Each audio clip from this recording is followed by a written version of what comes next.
के नए स्ट्रेन पर ऑक्सफोर्ड की वैक्सीन कम असरदार। दक्षिण अफ्रीकी वेरिएंट पर कम असरदार है कोविशील्ड।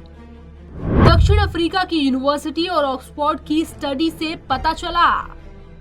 शुरुआती डेटा में पाए गए ये नतीजे। ब्रिटेन, दक्षिण अफ्रीका और ब्राजील के वेरिएंट से वैज्ञानिक चिंतित। कोरोना वायरस से जूझ रही दुनिया ऑक्सफोर्ड यूनिवर्सिटी एस्ट्राजेनेका की कोरोना वैक्सीन कोविशील्ड की ओर उम्मीद भरी निगाहों से देख रही है। उसे पूरा विश्वास है कि कोविशील्ड उसे हमेशा हमेशा के लिए कोरोना से छुटकारा दिला देगी और अब तक वो उम्मीदों पर खरी भी उतरी है। लेकिन दक्षिण अफ्रीका में पाए गए कोरोना वायरस के नए स्ट्रेन पर वो उतनी असरदार साबित नहीं हो रही। दक्षिण अफ्रीकी स्ट्रेन पर कम असरदार है कोविशील्ड। ऑक्सफोर्ड यूनिवर्सिटी एस्ट्राजेनेका की वैक्सीन दक्षिण अफ्रीका में पाए गए वेरिएंट पर कम असरदार है। शुरुआती डेटा में ये नतीजे पाए गए हैं। हालांकि ये ट्रायल सिर्फ 2026 लोगों पर किया गया था और इसमें कम गंभीर बीमारी के प्रति सीमित असर देखा गया। इन लोगों को म्यूटेट हो चुके वायरस से इन्फेक्शन हुआ था। कंपनी का कहना है कि अब नए वायरस के लिए इसी वैक्सीन को तैयार किया जाएगा और जल्द ही ये तैयार हो जाएगी। स्टडी में क्या मिला? दक्षिण अफ्रीका की university of the Witwatersrand and Oxford की स्टडी के दौरान किसी की मौत नहीं हुई और न ही अस्पताल में भर्ती करवाया गया। अभी स्टडी के नतीजे पब्लिश नहीं हुए हैं। कंपनी के प्रवक्ता का कहना है कि इस छोटे पहले चरण के ट्रायल में शुरुआती डेटा में B.1.351 दक्षिण अफ्रीकी वेरिएंट के कारण कम गंभीर बीमारी के खिलाफ सीमित असर देखा गया।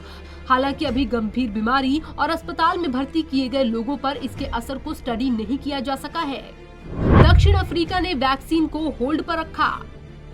स्टडी की रिपोर्ट सामने आने के बाद दक्षिण अफ्रीकी सरकार ने एस्ट्राजेनेका की तरफ से साउथ अफ्रीका को 10 लाख डोज मिल चुके हैं। वैक्सीनेशन की प्रक्रिया भी शुरू हो चुकी है, लेकिन वैज्ञानिकों की स्टडी के बाद आगे की सप्लाई को होल्ड कर दिया गया है।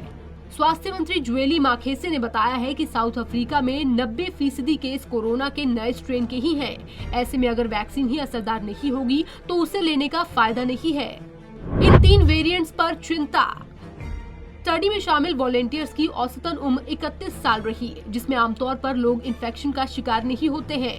महामारी के इतने महीने में कोरोना वायरस हजारों बार म्यूटेट हुआ है, लेकिन वैज्ञानिकों को 3 वेरिएंट्स को लेकर चिंता है जो पहले से ज्यादा संक्रामक हैं। इनमें ब्रिटेन के केंट, दक्षिण अफ्रीका और ब्राजील के वेरिएंट शामिल हैं। इनमें से दक्षिण अफ्रीकी वेरिएंट वैक्सीन के खिलाफ प्रतिरोधी मालूम पड़ रहा है और दुनिया के कई हिस्सों में पाया जा चुका है। बाकी वैक्सीन का क्या हाल? वहीं जॉनसन एंड जॉनसन और नोवावैक ने भी बताया है कि उनकी वैक्सीन नए स्ट्रेन के खिलाफ असरदार नहीं है।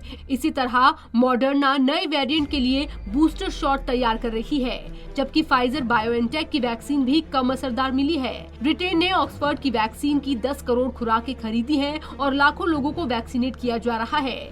दूसरी ओर सफर न करने वाले लोगों में वेरिएंट के 11 मामले सामने आने से कम्युनिटी ट्रांसमिशन का खतरा पैदा हो गया है, जिसके चलते टेस्टिंग तेज की जा रही है। पंजाब केसरी टीवी चंडीगढ़ के लिए ब्यूरो रिपोर्ट।